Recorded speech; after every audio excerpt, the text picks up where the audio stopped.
Okay, so welcome to the third and final installment of the first section of Pete McConville's School of Not So Obvious Watch Collecting.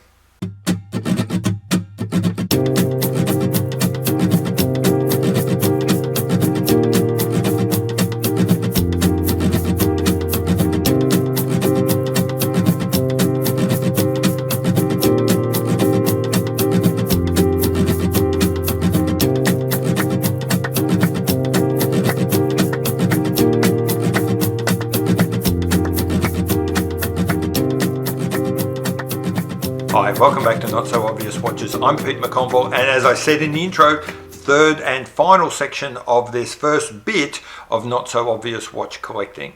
The whole point of this course, if you've missed the previous two, is to help people be a better watch collector. And a better watch collector is someone who ends up with a set of watches that make them happier. This isn't about having a better collection than someone else. It's about having a better collection than you would have had if you hadn't have thought about it a bit more carefully.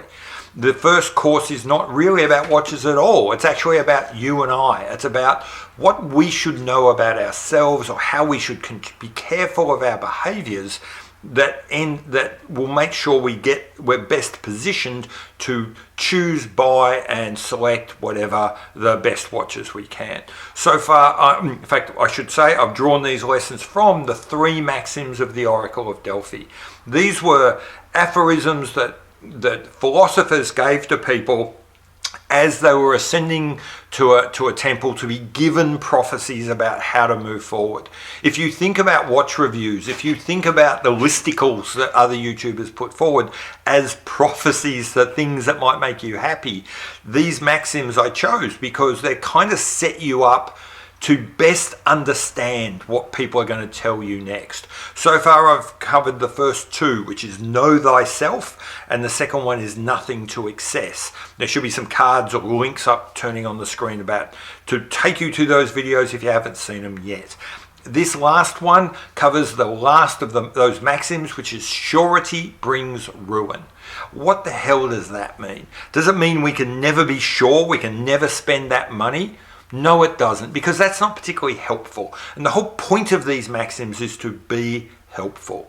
This is what I think it means, and this is what I think you should take from that lesson forward into making decisions.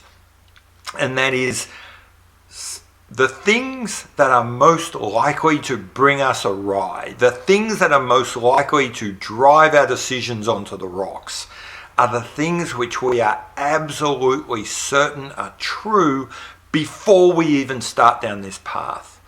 Now, I'm in a privileged position. I'm a YouTuber who decides I'm going to do a topic, who does some research, who does gets together their basic facts, uses those to form an opinion, and then puts a video out. And then as I said, I'm in the privileged position of watching people respond routinely via the comments and routinely without any research, without thinking. And quite often these people are absolutely adamant. They are absolutely certain of things which are fundamentally untrue. I see comment after comment where people tell me that they can get these massive discounts off MSRP when the prices they quote to me are simply wrong. They are not the prices that people have on their websites. I have people tell me that this watch company is crap because they've got all this stuff in their catalog, when 10 seconds of research would say half the watches they just mentioned are no longer in catalog, haven't been offered for years. I see people tell me that this brand doesn't make any watch bigger than a certain amount, when if you go spend 10 seconds on their website, you'll see half their watches are bigger than some number, smaller than some number. I see people tell me I can't wear a watch bigger than 42 millimeters, and then when pressed, they've never even tried a watch bigger than 42, or never tried a watch smaller than 36. They tell me that you cannot possibly put a leather band on a diver. Ask if they've tried. Well, of course they haven't. Why? Because they know it to be true. I see time and time again people absolutely certain of things that are just untrue, or even maybe true, but they don't know because they've just never tried it. They've just gone from what they were told by someone else who was probably equally adamant about something they were completely wrong about. It is in fact going back in time, even before I started doing watch collecting, even before I started putting this video together, even before I knew about the maxims of the Oracle of Delphi, just being someone who's been around internet forums for a while, I'd always kind of known that you should never trust the person who's absolutely certain about what they say on a forum. This whole thing has just reinforced it for me. And so I'd kind of thought about that. Now what I'm wanting to do is drag that idea from the back of my mind, put it in front of you and say, this, surety brings ruin.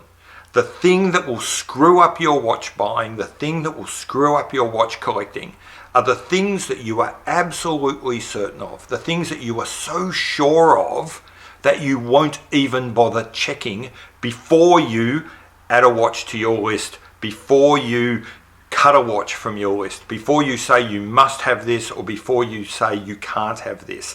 Those things that you are really sure of right now, without having done any research, without having checked, those are the things which will screw you up. Those are the things which will bring you ruin.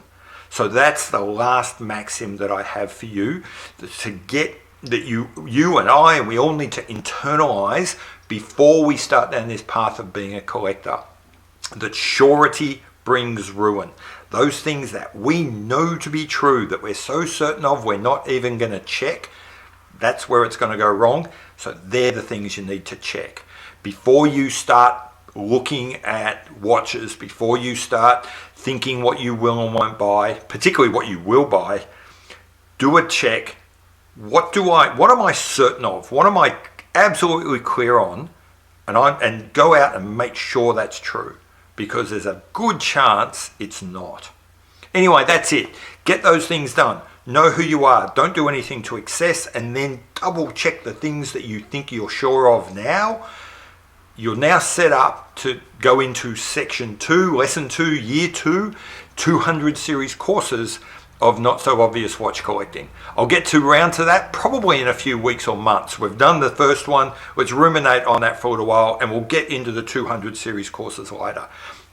I've been Pete McConville. This has been Not So Obvious Watches. Hope you enjoyed this, and I'll see you later. Bye.